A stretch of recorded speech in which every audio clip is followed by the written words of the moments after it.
আপনার ঘরের মা বোনকে এই পেশায় পাঠাবেন? আর উল্টোভাবে আমি যদি দেখি, আপনার পরিবারে আপনার স্বামী, আপনার ছেলে এই পেশা গ্রহণের জন্য সেই নারীদের কাছে যাচ্ছে, সেটাকে আপনি মেনে নেবেন? প্রথমত, যারা আমাদের এখানে যৌনকর্মী আছেন, তারা কি স্বেচ্ছায় এই পেশায় আসছেন? সেটা কিন্তু আমরা এখানে তাদের যেই প্রতিবেদন, তার উত্তর কিন্তু এখানে আমরা পাইনি। এবং দ্বিতীয়ত, আমার নারী সংস্কার কমিশনের প্রতি কিছু প্রশ্ন রয়েছে, যে আপনারা এই যে একটি প্রস্তাবনা করলেন, এর সপক্ষে আপনাদের কাছে কি কোনো ডেটা রয়েছে, অথবা আপনারা কি কোনো রিসার্চ করেছেন? সেই রিসার্চের আউটকাম কি? তার কোনো কিছুই তো আপনারা আপনাদের প্রতিবেদনে উল্লেখ করেননি। আচ্ছা, এই প্রশ্নগুলো বাদ দিই। এবার যদিও আমাদের অনেক সময় স্বল্পতা ছিল, যার কারণে আমরা ফিল্ডে যেয়ে আমাদের কোনো রিসার্চ করতে পারিনি, তবে অলরেডি বেশ কিছু রিনাউন্ড মিডিয়ার যারা তাদের ডকুমেন্টারি প্রকাশ করেছে এই টপিকের উপরে, তাদের বেশ কিছু বিষয়ের উপরে আমি আলোকপাত করতে চাচ্ছি।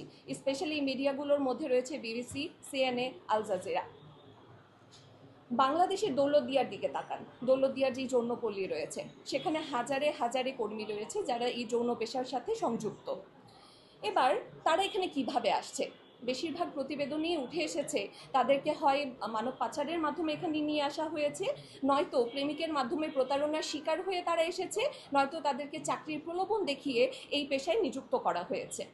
এবার আমি ধরে নিলাম যে তাদেরকে এখানে এই পেশায় নিযুক্ত হওয়ার পর তাদেরকে একটি সুস্থ এবং স্বাভাবিক জীবন দেয়া হচ্ছে, কিন্তু আদৌ কি দেয়া হচ্ছে? মোটেও না। তাদের উপরে চালানো হচ্ছে পাশবিক, শারীরিক এবং মানসিক নির্যাতন।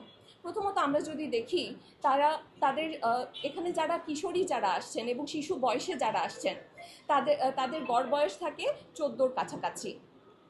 এবং এই শিশুদেরকে যাতে খুব দ্রুত এই পেশায় নিযুক্ত করা যায় এবং এই পেশার উপযুক্ত করে নেওয়া যায়, এজন্য তাদের শরীরে দেওয়া হচ্ছে স্টেরয়েড হরমোন, যাতে করে তাদেরকে মোটা তাজা করা যায়।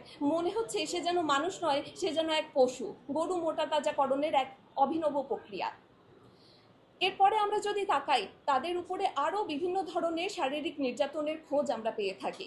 বিভিন্ন ধরনের ক্লায়েন্টের সামনে তাদেরকে জোরপূর্বক উপস্থাপন করা হয় এবং উপস্থাপনের পরে তাদের উপরে চলে শারীরিক বিভিন্ন ধরনের নির্যাতন।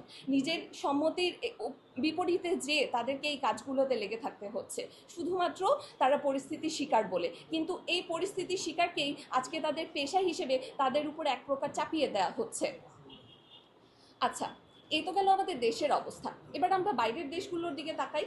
বাইরে যেই সকল দেশে এই যৌন যেই পেশা, এটাকে হচ্ছে স্বীকৃতি দেওয়া হয়েছে, স্পেশালি জার্মানি এবং নেদারল্যান্ডে, সেখানে কি অবস্থা? খুব মনে হয় যেন তাদের উন্নতি হয়েছে, মোটেও না। সেখানে এই ধরনের আইনের বৈধতা দেওয়ার পরে দেখা গিয়েছে সেখানে মানব পাচার বেড়ে গিয়েছে, সেখানে নারীর উপর সহিংসতা আগের থেকে বহু গুণে বেড়ে গিয়েছে, এবং অন্যান্য অপরাধ কর্ম তো তার সাথে যুক্ত রয়েছে। তাহলে এবং তারা এখন দেখা যাচ্ছে যে এই আইনকে বাতিল করার জন্য উঠে পড়ে লেগেছে।